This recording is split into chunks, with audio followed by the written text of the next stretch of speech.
Love is not primarily a relationship to a specific person. It is an attitude, an orientation to the world as a whole. If I truly love one person, I love all persons. I love the world. I love life. If I can say to somebody else, I love you, I must be able to say, I love in you everybody. I love through you the world. I love in you also myself.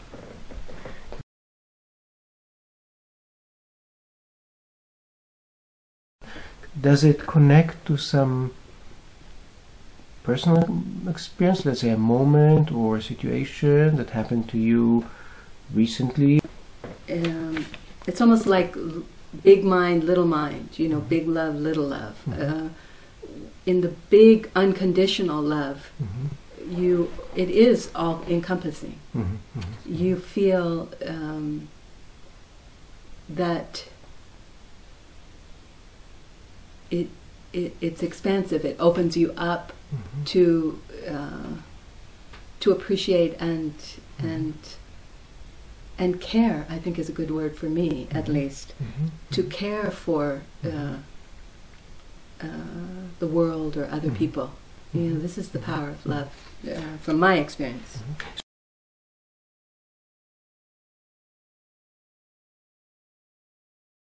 Is there some particular memory that you remember recently, something that happened perhaps in the past 3 days or a week or so, that you felt this expansiveness? Absolutely. Can you tell? In fact, I can tell you about this experience.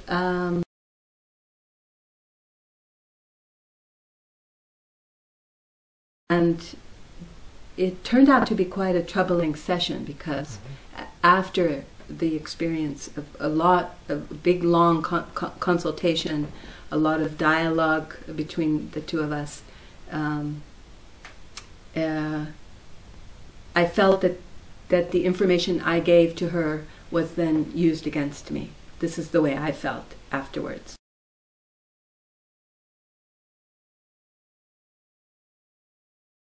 This description that Fromm gives. Well, it was my counselor's reaction to me at that point that made me see the difference. Her approach and her gentleness touched something for me at that point. A memory came up for me that was from many years ago, but it was a situation where, a very painful situation, where I experienced violence. You know, I was attacked, and it was painful. But in describing that to her, there was a moment in which she helped me look at myself in a forgiving way. I then felt something melt inside of me, and I realized I didn't need to keep beating myself up. This was a turning point for me. And in that experience, there was an opening. Does this make sense to you? Yes, and the openness. So it's a form of liberation. It's like all of a sudden I could stop beating myself up. Yeah.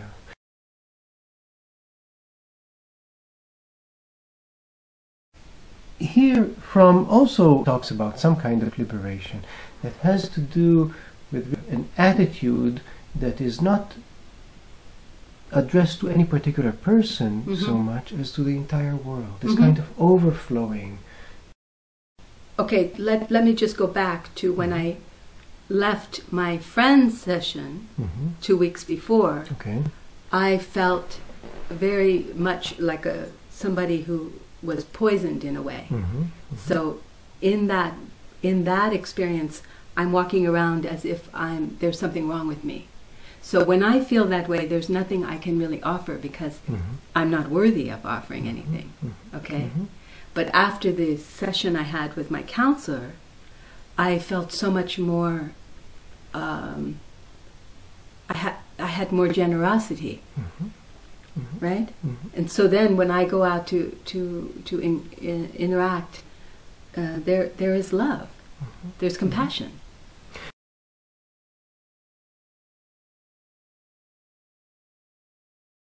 put aside all the context, what Okay. happened before and after Okay. and so on. Just look at yourself in this moment of expansiveness.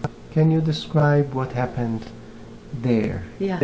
You added the word expansive. I think it's a very relevant word. Are there other descriptions Oh, that yeah. you can I describe could go on how and you on. were Oh, yeah. attitude? Or Well, I can tell you that I just felt happy and light. okay. Instead of heavy Okay. and serious, it was like Okay. Other things that you can describe? the kind of, actually, to be honest, kind of cleansed.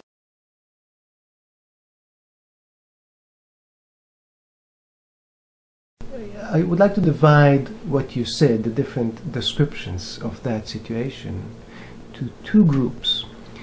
There were things such as relief, happiness,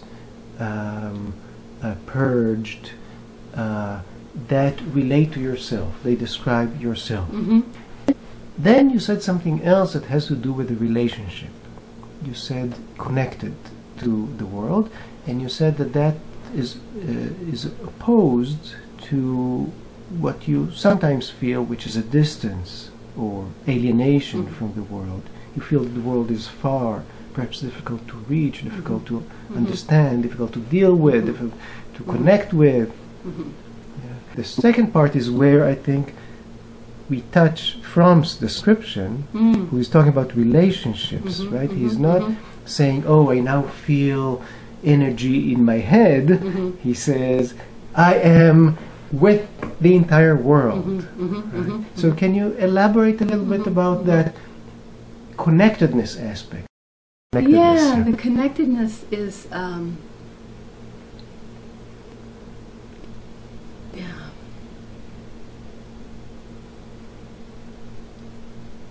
I'm having a hard time coming up with the words because it's really just more of a feeling for me. Yeah. Yeah, it's very much a feeling, and that's why I was pointing to here, because I was feeling. It's a good feeling when you obviously when I feel connected. It feels.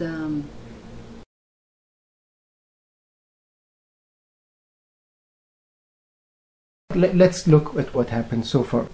It's interesting that Fromm talks about relationship, about an attitude.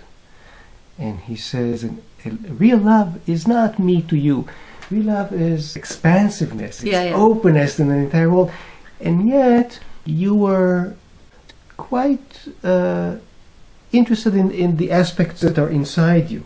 Yeah. Happiness, relief, which is legitimate, but it's still not the relationship. So let's divide two ways of being. There is a way of being that I'm inside myself. And this is when I try to feel my energies, I'm happy, I'm sad, my memories, I'm in myself.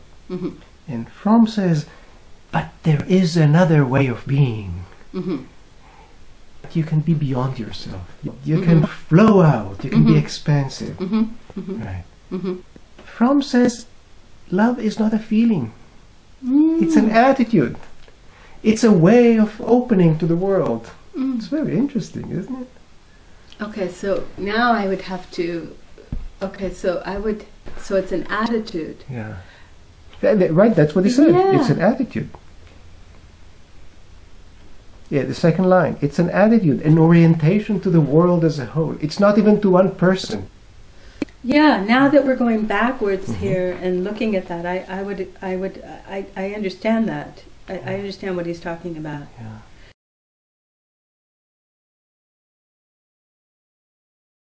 Wow, this is quite a passage.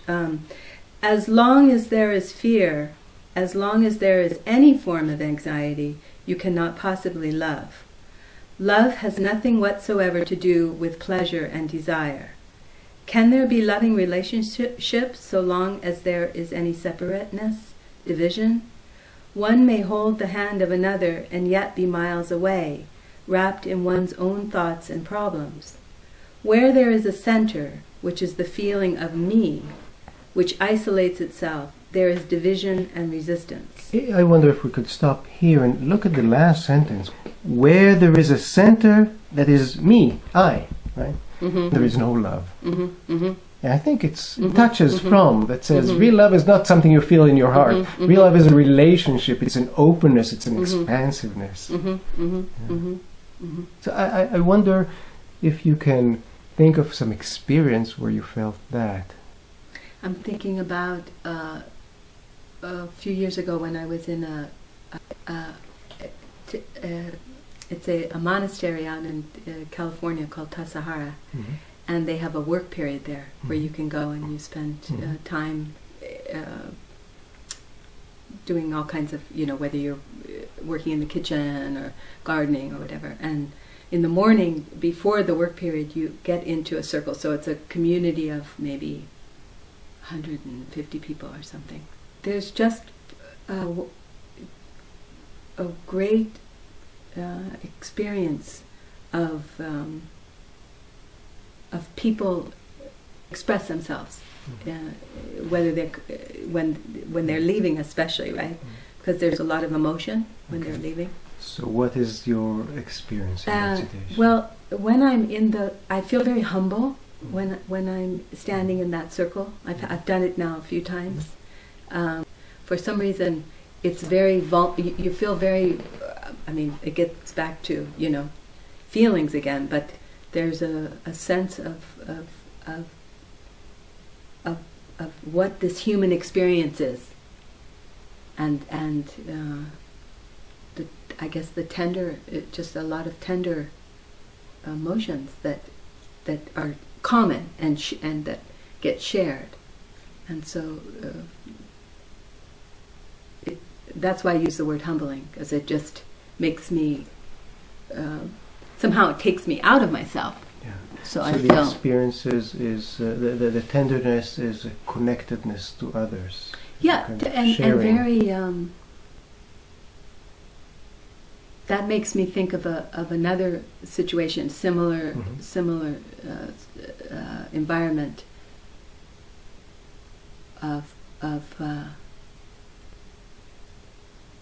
everyone waking up, the same deal, a monastery, everybody waking up very early, 4:30, 5 in the morning, to go out into the fields and do the gardening.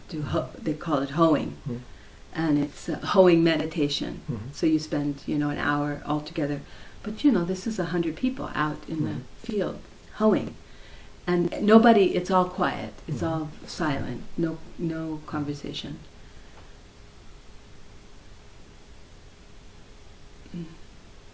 Just it comes back to, for me, I can't help but to come back to this very strong feeling of this